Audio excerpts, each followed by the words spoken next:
그때 주님께서 욥에게 폭풍이 몰아치는 가운데서 대답하셨다.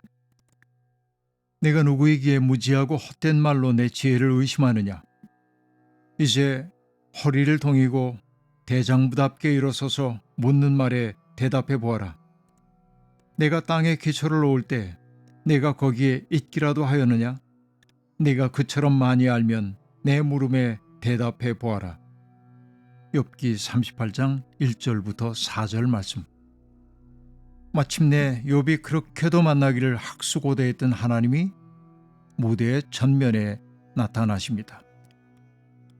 욥기 1장에 잠시 동안 사탄과 대면하며 모습을 드러냈던 하나님이 정말 긴 세월이 흐른 후에, 아니 얼마나 시간이 흘러갔는지는 알 수 없지만 욥기의 맥락 속에서 아주 긴 장이 흘러간 다음에 하나님이 마침내 무대의 전면에 등장하셨습니다.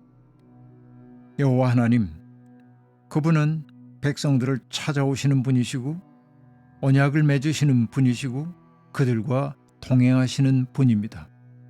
욥기는 그분을 여호와라고 말합니다.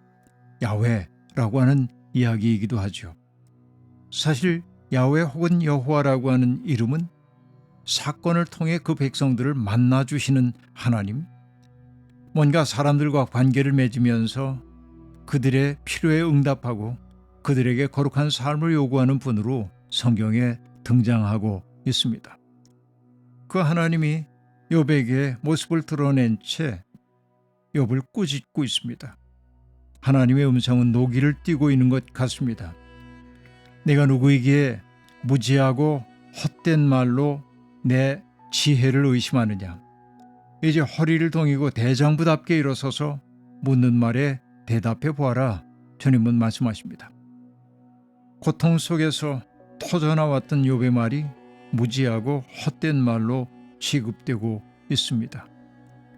하나님께만 희망을 두고 있었던 욥에게 하나님의 그 무정한 말씀은 큰 타격이 되었을 것입니다. 우리는 기대합니다. 욥의 질문에 하나님이 어떻게 대답하실까 하는 기대 말입니다. 내 죄가 뭡니까? 내가 어떤 잘못을 저질렀기에 이런 고통을 겪어야 합니까? 당신께만 희망을 두고 살아왔던 나에게 이런 고통을 주는 까닭이 뭡니까? 욥이 던졌던 이 질문에 하나님은 그것은 무엇 때문이야 라고 답하기를 욥은 기대했을는지 모릅니다. 그러나 하나님은 욥의 질문에 한마디도 대답하지 않으시고 오히려 대답 대신 질문을 던지십니다. 참 어려운 상황입니다. 하나님은 왜 대답 대신 질문을 던지셨을까요? 그것은 그가 얽혀 들어가 있는 말이 직조해내고 있는 세계 너머의 실상을 보게 하기 위한 것 아니었을까 생각해 봅니다. 우리가 흔히 그리스의 철학자인 소크라테스의 그 인식론을 산파술이란 말로 이야기하곤 합니다. 소크라테스는 아테네의 등해라고 하는 별명을 가지고 있었습니다. 그는 뭔가를 안다고 하는 사람들을 찾아가 그들하고 대화를 계속합니다. 예컨대 정의가 무엇인지를 아는 사람을 찾아가서 가르침을 청하죠. 그리고 그의 말이 가지고 있는 어떤 한계 같은 것들 가지고 대화를 이어나가면서 질문을 계속 던집니다. 거듭되는 질문을 받으면서 그들은 당황하지 않을 수가 없고 자기들이 안다고 생각했던 것이 어떤 잘못이 있는지를 조금씩 깨닫기 시작하지요. 바로 이것이 소위 얘기하고 있는 독사, 내가 가지고 있는 어떤 편견, 내가 가지고 있는 생각, 여기에서 벗어나서 참된 인식, 에피스테메에 이르게 하는 방법입니다. 뭔가를 안다 생각했던 사람들은 소크라테스가 참 미웠을 겁니다. 자기의 무지함을 드러냈기 때문에 그렇죠. 그런데 소크라테스는 얘기했습니다. 나는 배움을 청한다고 얘기했어요. 소크라테스는 가르치기보다는 각자 속에 있는 진실을 발견하게 도왔던 사람이죠. 바로 이게 산파술이라고도 볼 수 있겠는데, 하나님이 욥에게 던진 질문이 그런 산파술과 같다고 얘기하라는 것은 아닙니다. 그러나 그 질문은 욥을 자기에게 골똘해 있었던, 자기의 고통에 골똘해 있었던 욥의 시선을 다른 곳으로 돌리게 하고 있는 것은 분명합니다. 하나님이 던지신 질문은 하나님이 만드신 세상의 시스템에 대한 질문입니다. 굉장히 많은 이야기가 여기 등장하고 있습니다만은, 내가 땅의 기초를 만들 때 너 어디에 있었느냐? 질문. 땅을 지탱하고 있는 것, 모든 것의 원리를 아느냐? 바다의 한계를 정하고 그리고 아침 저녁이 일정하게 다가오도록 하는 그 섭리의 신비를 내가 알고 있느냐? 바닷속 깊은 곳, 물 근원에 가본 적이 있느냐? 죽은 자가 들어가는 문을 본 적이 있느냐? 그리고 온갖 자연 현상에 대한 이야기도 하고 있습니다. 메마른 땅에 풀이 돋아나게 하는 것은 누구인지 너 알겠느냐? 또 사람들이 꿈을 꾸도록 만드는 천체의 질서를 만든 분이 누구인지 아느냐? 이런 질문들을 거듭거듭 던집니다. 욥은 한마디도 대답할 수가 없습니다. 내가 안다 하는 세상이 마땅히 이러해야 한다고 생각했던 그 세상이 나와 무관하게 주어진 세상임을, 내가 안다라고 하는 것이 얼마나 작은지를 그는 절감하지 않을 수가 없었을 겁니다. 흥미로운 대목도 있죠. 강물이 범람할 것이라고 알리는 따오기에게 나일강이 넘칠 것이라고 말해주는 이가 누구냐? 비가 오기 전에 우는 수탉에게 비가 온다고 말해주는 이는 누구냐?